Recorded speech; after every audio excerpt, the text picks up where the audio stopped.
제가 어제 이제 청년들 뭐 사역이 늦게까지 있어가지고 마치고 잠깐 그 아들 입원해 있는 병원에 갔습니다. 아들을 보려고 간 게 아니라 아내를 보려고 갔어요. 예. 물론 이제 아들도 보려고 갔는데 딸이랑 가가지고 이제 잠깐 아내를 보고 같이 잠깐 거기서 음식이 있어서 식사를 하고 이제 집에 왔죠. 집에 왔는데 그 아내가 보고 싶은 거예요. 그 반응이 안 좋잖아요, 이렇게 얼굴 표정이. 그죠? 이런 사람들이 전두엽이 다친 사람들이 이렇다고 그러더라고요. 예, 이제 20년 넘었는데 전두엽에 문제가 있는 것 같아요, 제가. 그래서 제가 우리 딸한테 방금 이제 갔다 온 딸한테 그런 얘기를 했어요. 아빠, 엄마 너무 보고 싶다. 그때 우리 딸이 뭐라고 그러냐면 왜 저래 이러더라고요. 왜 저래. 짜증을 내더라고요. 왜 저래. 그냥 한편으로 감사했죠. 왜냐하면 그치 여러분, 우리 여기 이제 결혼하셔서 그 배우자와 함께 예배드리는 우리 귀한 성도님들도 많이 이렇게 앉아 계시는데, 우리 모두 이 결혼식장에 들어갈 때 어떻습니까, 여러분? 저는 이제 청년 사역하니까 뭐 늘 결혼식 줄에다 뭐 많이 가죠. 그 어떤 시들지 않는 그 마음들.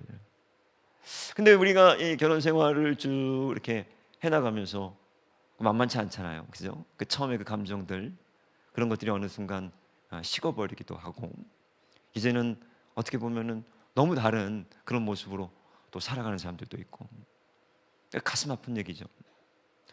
근데 오늘 믿음이 시들어버린 사람의 이야기입니다. 믿음이 시들어버린 사람.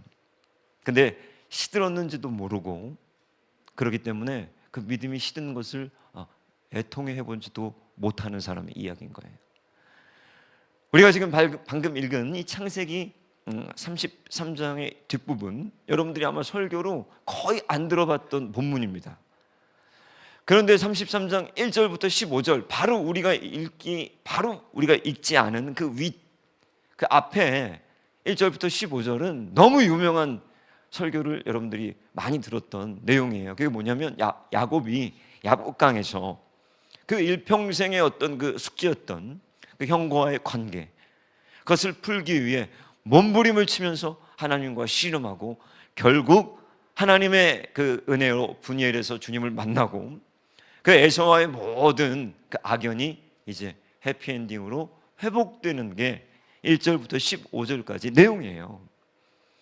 그리고 16절부터는 전혀 대부분의 사람들이 관심 갖지 않고 읽지 않는 그 다음 야곱의 행보입니다. 근데 여기 굉장히 석연치 않은 구절들이 많이 나와요. 첫째, 야곱은 하나님의 명령으로 밧단 아람을 떠나서 20년 만에 고향으로 돌아와가지고 어디로 갔어야 했는가? 베델로 나아갔어야 되는데, 야곱은 오늘 이 베델로 나아가지 않고 요단 동편의 16km 지점인 숫곳에 머무릅니다. 당시 아버지였던 이삭이 살아있었던 헤브론으로 가지도 않아요. 그러니까 야곱이 지금 굉장히 이상한 행보를 지금 하고 있는 겁니다. 헤브론에 계셨던 이삭 아버지를 뵈러 갔다 그러면 이해가 되는데, 아니면 그가 처음 하나님을 만나고 그 처음 약속의 땅을 떠날 때, 그 나그네 순례자로 떠났을 때 하나님이 만나 주셨던 베델로 갔다면 그 하나님의 명령에 순종한 것인데, 그는 오늘 굉장히 의외의 장소였던 숫곳에 머무릅니다. 그리고 여러분들이 자세히 안 읽으셨지만 오늘 말씀을 보면 굉장히 의미심장한 단어들을 성경 기자들이 지금 기록하고 있는데, 자기를 위하여 집을 지었다 이렇게 기록하는 거예요. 자, 이제 청약에 등록해가지고 처음 여러분 그토록 기다리던 부동산, 이 집을 갖게 된 거예요. 내 집 마련. 집 없이 평생 월세에서 산 사람들, 그 서로 아시죠? 그죠? 야곱이 지금 언제 자기 집을 마련해 봤습니까? 그 형 밑에 있으면서, 또 삼촌 그 밑에 있으면서 이제 처음으로 자기 이름을 내걸고, 여러분 등기부등본에 자기 이름을 이제 올린 거예요. 그런데 이 창세기 기자가 뭘 또 기록하고 있냐면, 그 가축을 위하여서 우리간을 지었다, 의미심장한 얘기를 기록합니다. 자, 야곱은 목축업자인데 노매드입니다. 유목민이에요. 유목민이 뭐 하는 사람이죠? 떠도는 사람인 거예요. 뭘 데리고? 가축들 데리고. 어디에 풀이 있는지 오늘 또 내일 자신의 가축들을 데리고 마치 순례자처럼 이동하는 사람입니다. 그렇기 때문에 이 야곱에게 뭐가 필요가 없느냐? 우리간이 필요가 없어요. 왜? 우리간은 뭐냐면 이 가축의 집인 거예요. 쉽게 말해서. 그러니까 체류해서 거기에 영구적으로 머물면서 그 가축을 키우는 사람들에게 필요한 거지, 야곱과 같은 유목민에게는 사실 우리간은 필요가 없는 거예요. 그런데 지금 의미심장하게 창세기 기자가 그가 지금 진로에서 이탈해서 자신의 집을 사고 그리고 동물들을 위한 우리간까지 만들었다. 그리고 그 다음 절에 부동산을 매매하기 시작했다는 거예요. 매입하기 시작했다. 이게 굉장히 의미심장한 구절입니다. 왜? 그리고 이어지는 34장, 35장을 쭉 읽어가시면 야곱의 딸 디나가 세겜 족속들에게 강간을 당하면서 그 야곱의 두 아들이 그 세겜 족속 전체를 어떻게 진멸하죠. 그러면서 야곱이 다시 구입했던 부동산과 우리간 모두를 포기하고 도망자의 신세로 바뀌는 게 그 다음 장이에요. 그래서 제가 이 33장과 34장을 쭉 읽다가 35장에 가면 이거였구나. 그 하나님이 나타나시는데 이 33장과 34장에서 하나님은 부재입니다. 근데 하나님의 부재 가운데 철저하게 지금 무엇을 성경 기자가 다루고 있냐면 불같았던 야곱의 믿음이 시들시들해졌다는 거예요. 그 뜨거웠던 기도의 사람, 그 하나님의 예언자였던 그 야곱의 그 패션이 이제 시들해졌다는 거예요. 그리고 그것을 애통하지도 않고 있다는 거예요. 무엇이 과연 저는 오늘 이 본문 말씀과 이어지는 창세기 말씀들을 통해서 우리의 믿음을 시들게 하는 것인가? 그 몇 가지를 여러분들과 한번 지목해서 나눠보려고 하는데, 첫 번째, 우리 믿음을 시들게 하는 아주 중요한 게 있습니다. 제가 얼마 전에 그 몰에 한번 가가지고 이제 식사를 하는데 어느 매장을 지나가게 됐는데 그 매장이 유니클로였습니다.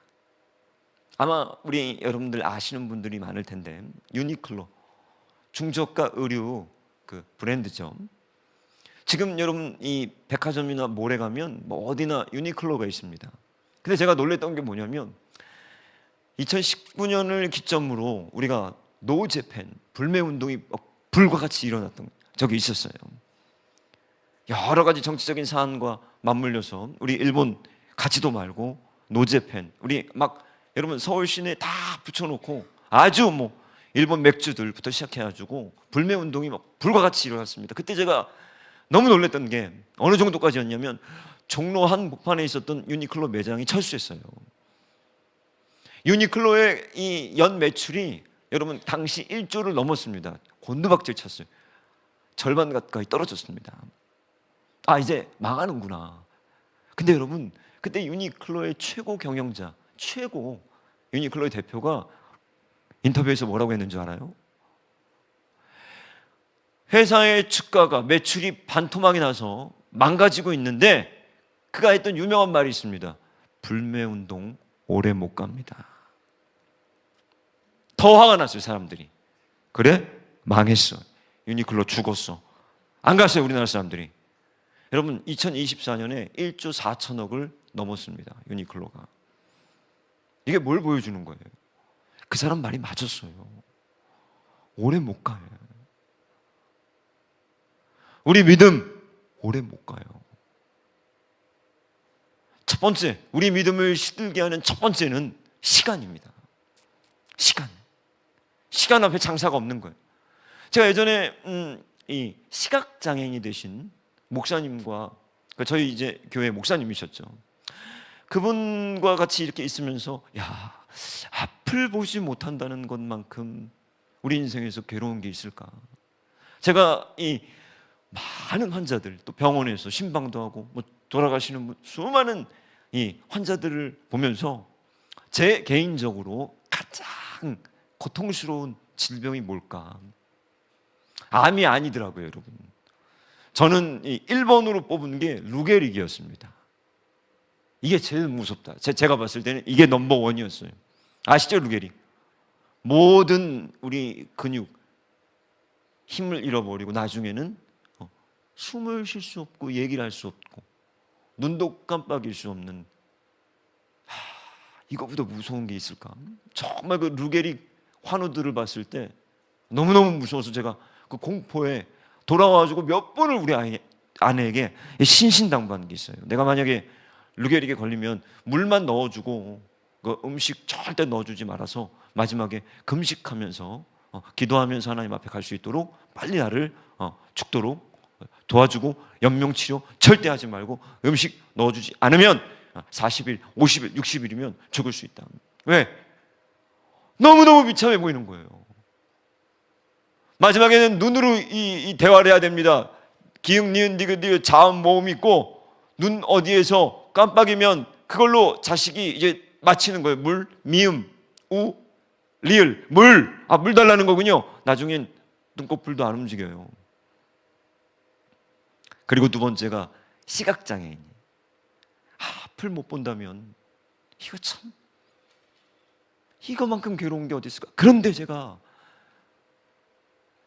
그 의료 기사를 읽다가 깜짝 놀란 게 뭐냐면요, 사람이 후천적으로 시각을 잃고 난 뒤에 일정 기간이 지나면 행복 지수가 다시 돌아온답니다. 이게 무슨 얘기냐? 어떤 신체 장애를 입고 팔다리를 절단했다든지 어떤 불의의 사고를 경험해서 신체 장애를 입으면 초기의 행복 곡선이 곤두박질 쳤다가 일정 시간 몇 년이 지나면 보통 사고 전의 모습, 그때 느꼈던 행복 지수로 다시 회복 탄력성이 있다는 거예요. 거기에 만족하고 거기에 익숙하고 거기 적응해서 살더라는 거예요. 근데 제가 만나본 많은 장애를 입은 분들과 병원에서 만나뵀던 분들이 그랬어요, 여러분.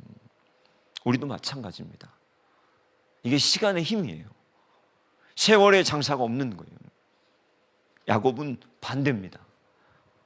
불과 같은 그 믿음이 시간이라는 그 장사 앞에서 시들해져 버리는 거예요. 자연적인 현상입니다. 몸부림치고 우리가 싸우지 않으면 우리 믿음은 늘 과거만 기억할 수밖에 없는 시들은 믿음이 되는 거예요. 두 번째, 오늘 본문이 주는 우리 믿음을 시들게 하는 굉장히 중요한 요소가 있는데, 그게 아이러니한 게 무엇이 문제였는가? 제가 이 본문을 보고 뭐가 문제였을까? 근데 그 문제는 다른 게 아니라 문제 해결이 문제였어요. 무슨 말인가? 야곱은 일생일대 문제가 지금 해결됐습니다. 평생에 가시 같았던 문제가 오늘 해결된 거예요. 이 형과의 문제에서 도저히 풀리지 않을 것 같았던 이 가정사의 문제가 오늘 하나님의 역사로 놀라운 야복강가의 능력으로 오늘 해결된 거예요.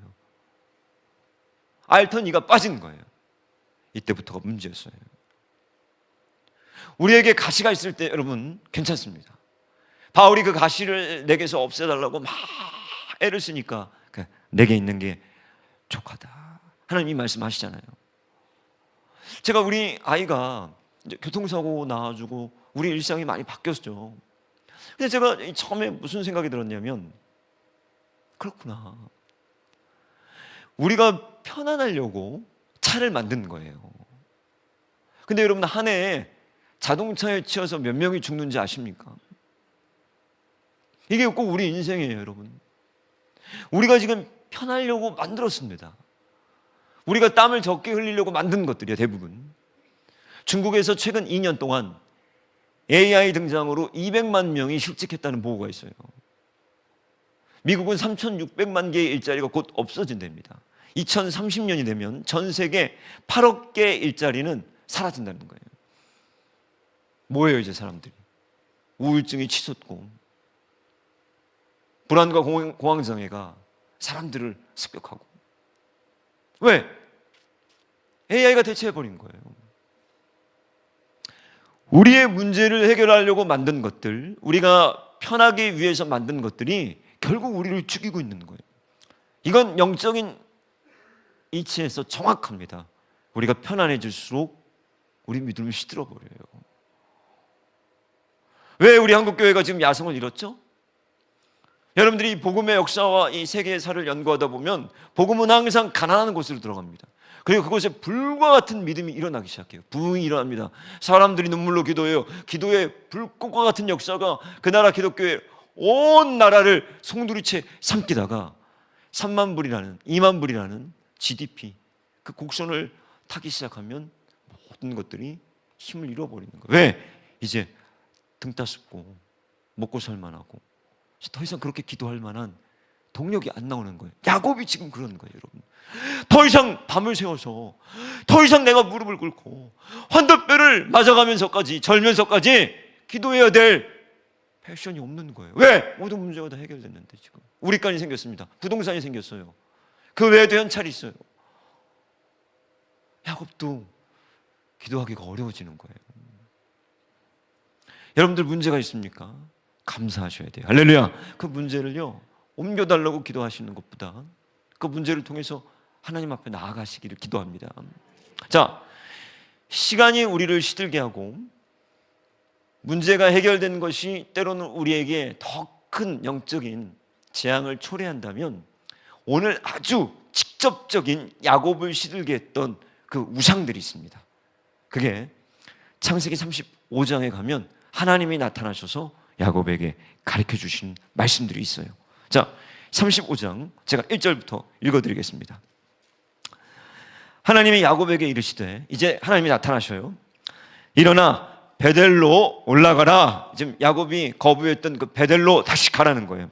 거기 거주하면서 내가 내 형 에서의 낯을 피하여 도망하던 때에 내게 나타났던 하나님. 자, 야곱에게 상기시키는 거예요. 내가 언제 너에게 나타났냐는 거예요. 너가 나를 언제 의지했냐는 거예요.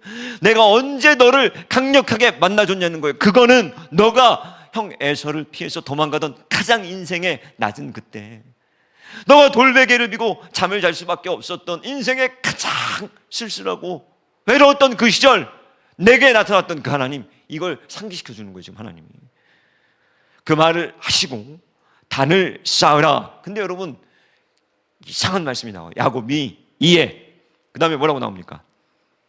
자기 집안 사람과 자기와 함께한 모든 자에게 이르되 너희 중에 있는 이방 신상들을 버리고 자신을 정결하게 하고 너희들의 의복을 바꾸어 입으라.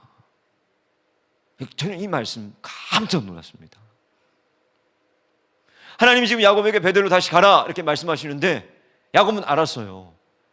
알겠습니다. 그리고는 가족들을 모아놓고 가정예배를 드리고 회의를 하는데 너희들 안에 있는 우상들, 그 이방 신상들, 그 예복 갈아입어라. 들어와 있다는 거예요.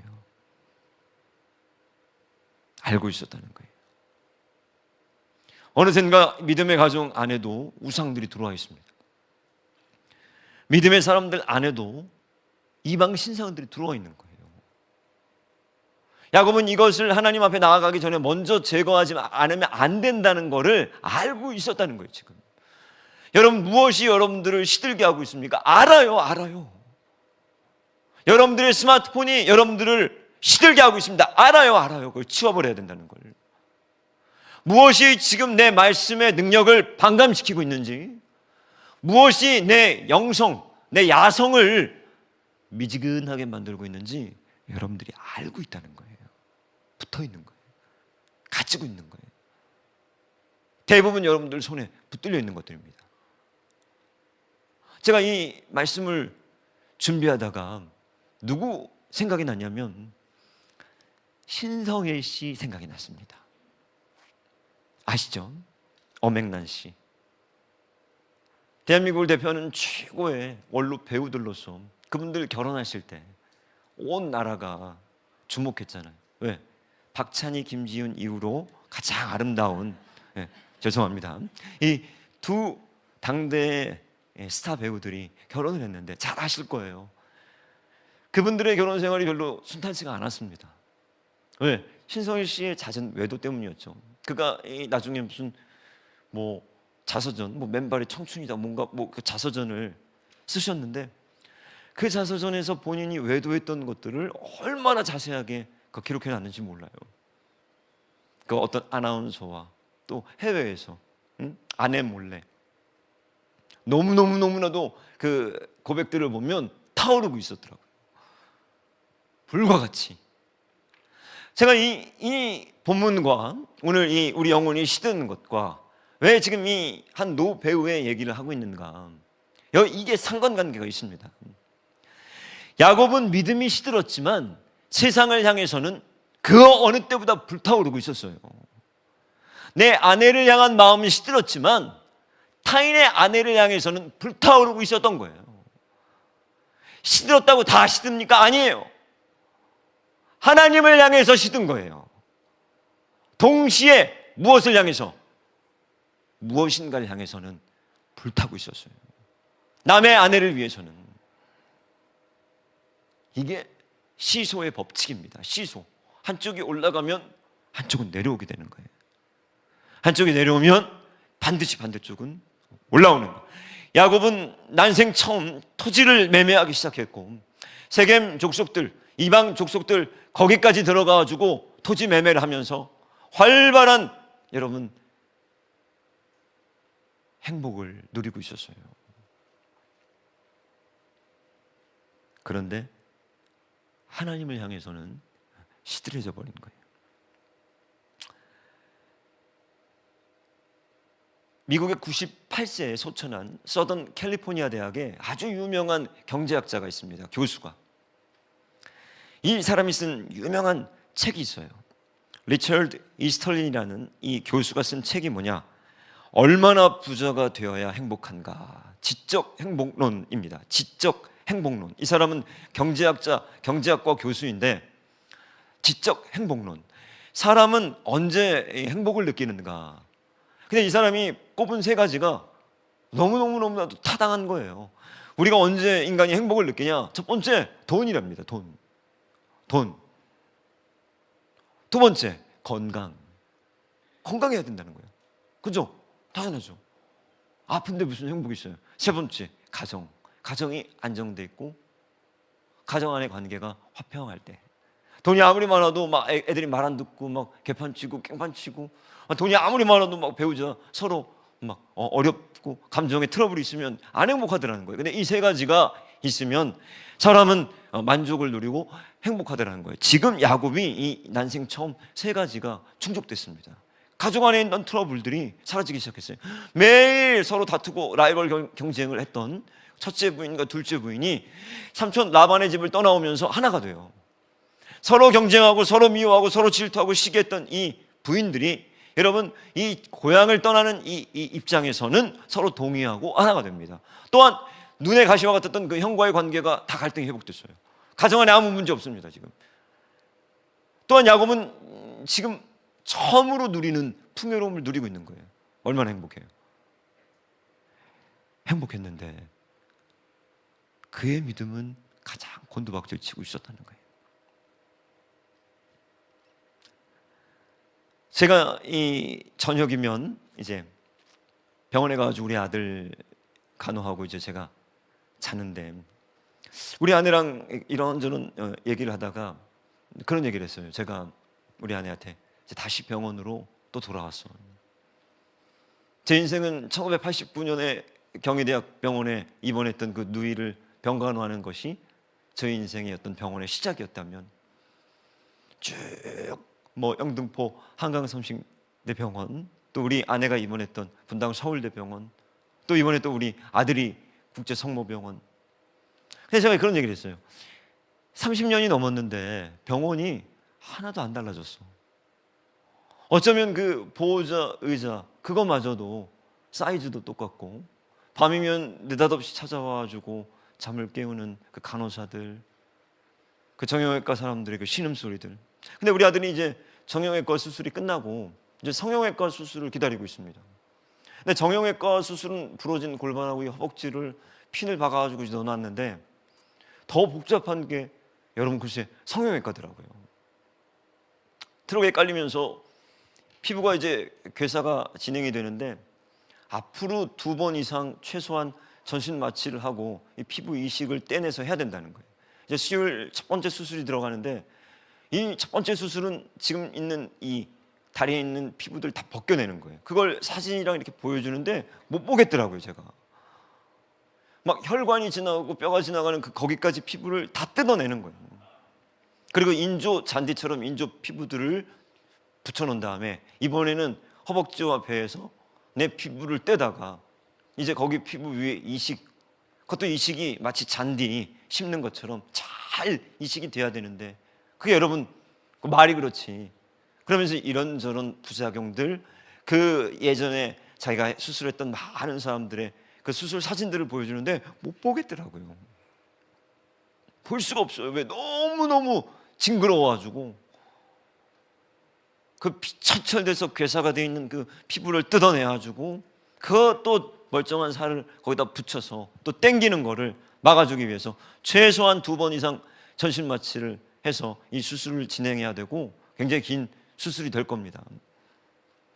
제가 그날 밤에 묵상을 하고 계속 병원에 있는데 이런 생각들을 하게 된 거예요.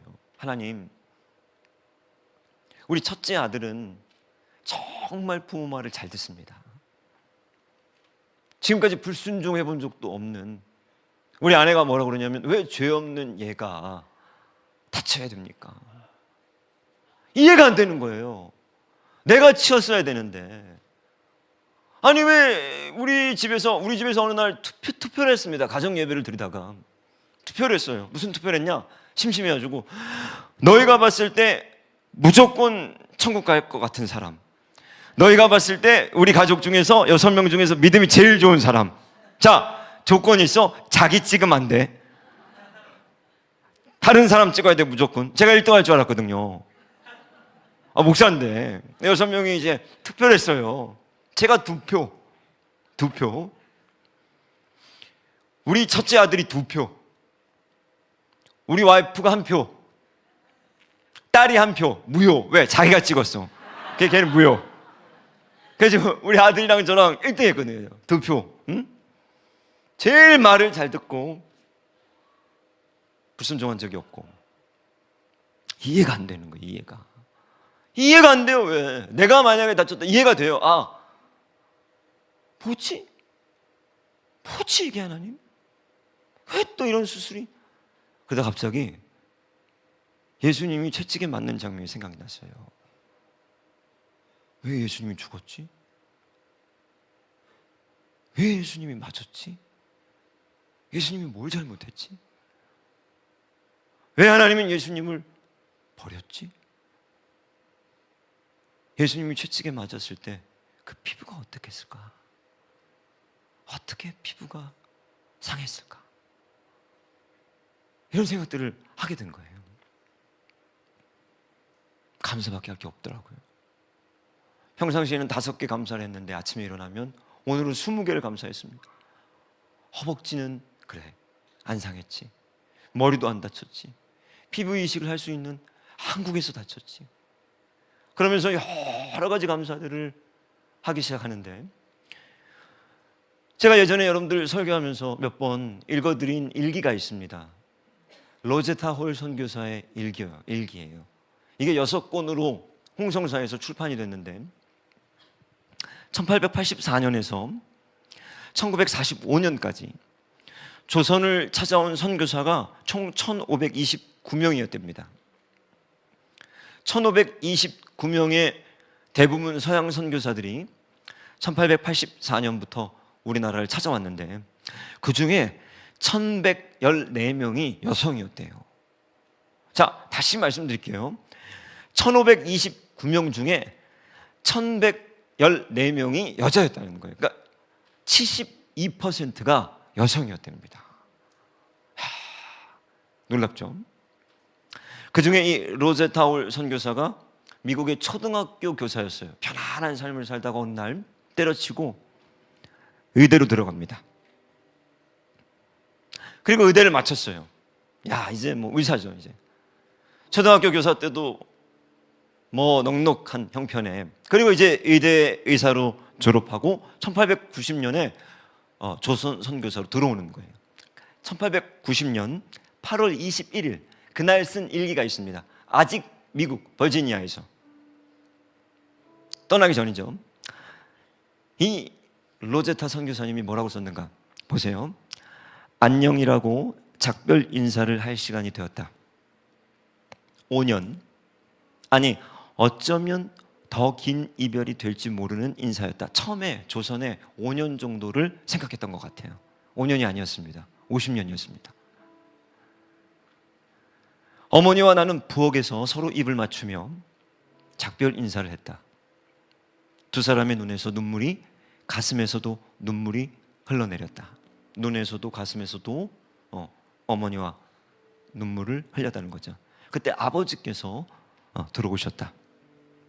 나는 한마디 말도 할 수 없었다. 의대 졸업하고 이제 의사가 된 딸이 듣도 보도 못한 조선에 간다고 하니 아버지 마음이 어떻겠습니까? 그러니까 아버지가 이렇게 얘기했대요. 아버지는 내가 사역을 하는 동안 행복하기를 바란다고 말씀하셨다. 난 너가 행복하기를 원한다. 아버지. 그렇게 1890년 버지니아를 떠나서 조선에 옵니다. 1892년 결혼해요. 그리고 1894년, 자, 여러분 제가 설교했죠. 2년 만에 남편이 당시 전쟁으로 인해서 그리고 평양에 가가지고 의료 봉사를 하다가 거기서 병자들을 돌보다가 감염돼서 남편 선교사님이 사망합니다. 2년 만에. 1894년 12월 10일 남편이 죽는 날이에요. 남편의 눈은 슬픈 듯 나를 바라보았고 띄엄띄엄 사랑한다고 말해주었다. 마지막으로 애써 나에게 하려던 말은 내가 평양에 간 것을 원망하지 말아다오라는 것이었다. 안 가도 되는 거였거든요. 지금 평양에 남편이 거기까지 달려가지고 의사로서 그 병든 자들을 케어한 거예요. 그러다가 죽은 거예요. 거기서 과로하면서 감염되면서. 그걸 원망하지 마시오. 제임스는 말했다. 남편이요. 나는 주님을 위해 기꺼이 평양에 갔고 그분께서 그 뜻을 다 헤아려 주실 거라 믿습니다. 너무 부끄러운 거예요. 내가 내 믿음은 뭐지? 왜 평양에 갔습니까? 왜 하지도 않아도 되는, 왜 하나님은 내 남편을 죽였습니까? 그 의사로서 장래가 촉망받는 내 남편을, 그것도 하나님 나라를 위해서 아니 살려주셨어야죠. 원망하지 마시오. 나는 기꺼이 이 일을 했고 기꺼이 이 죽음을 받아들입니다.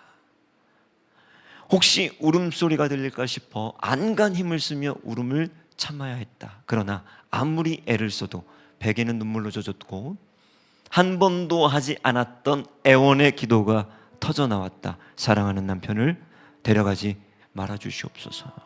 그날 남편이 떠납니다. 제임스 선교사가.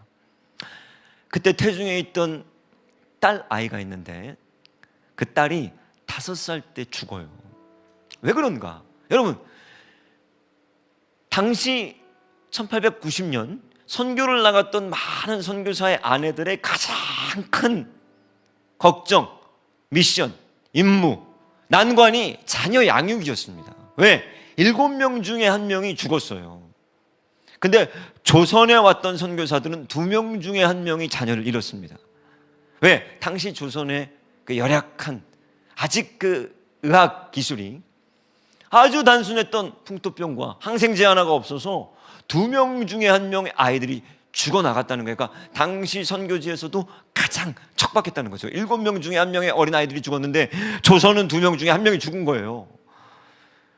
1900년 1월 18일 그 딸이 5살 때 죽을 때 그때 일기를 제가 저번에 읽어드렸어요. 마지막 그 숨호흡이 넘어갈 때 그가 엄마의 손을 붙들고 그 뒤에 내용입니다. 그 일기에 영어로 써있죠.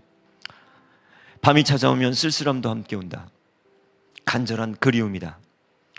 제잘되던 어린아이의 입맞춤과 작은 손이 없어진 지금, 그 아이가 없는 지금 삶은 너무 어렵다. 그리고요, 그 일기장을 여러분 보시면 쭉 영어 필기체로 쓰다가 딱 한 문장이 당시 한글로 써 있어요.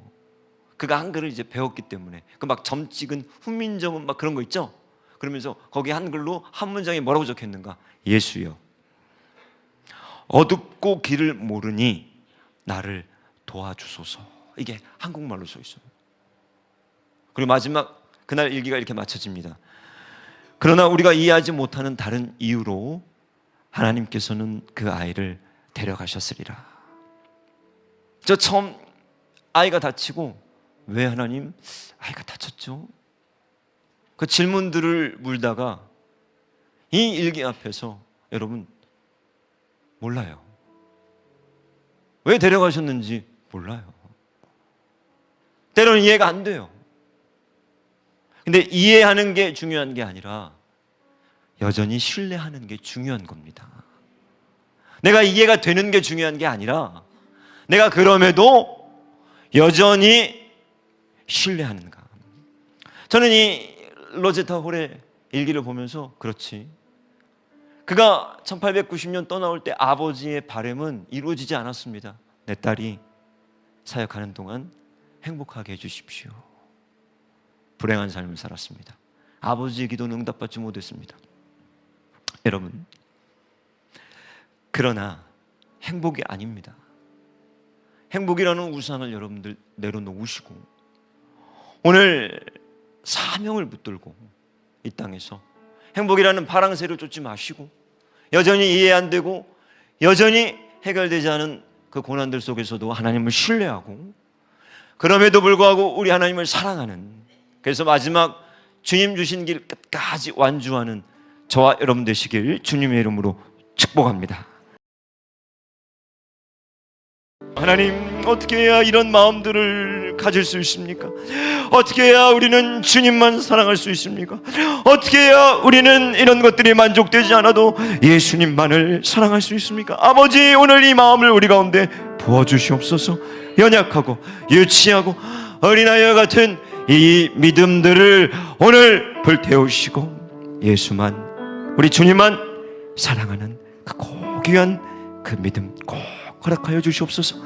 이제는 우리 주 예수 그리스도의 은혜와 하나님 아버지의 사랑과 성령 하나님의 감화 감동 교통 역사하심이 시들어버린 내 마음을 통해하며 하나님 앞에 뜨거운 순결한 사랑을 구하는 귀한 우리 성도들 가운데 이제부터 영원토록 함께 계시기를 축원하옵나이다. 아멘.